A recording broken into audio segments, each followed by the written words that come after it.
yung clouds. Traffic kaya doon? Cartimar, di naman na siguro. Ayun ang clouds. Ano mo na, Cartimar. Tanggalin ko na to. Oo. Alam mo na to? Oo, alam ko. Sabi mo yun, gaganon ka, ano? Ginaganon. Yun ang clouds. Puting-puti. Sabay mo yun eh. Nawala si clouds.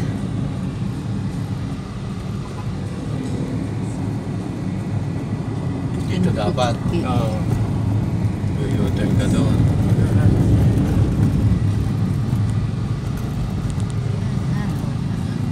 Tabunan ng puno at saka building. Gusto mo, mamasahe ka na lang dyan. Ben, kima na. Para hindi na pupunta pa doon. Oo, re-rectahin nyo. Oo, masaya na lang ako. Doon na lang sa ano. Iwan ko mo itong charger sa inyo. Iwanan mo na lang. Charge ba yung ano mo? May charge. Iwan mo na rin cellphone. Hindi. Iwan po,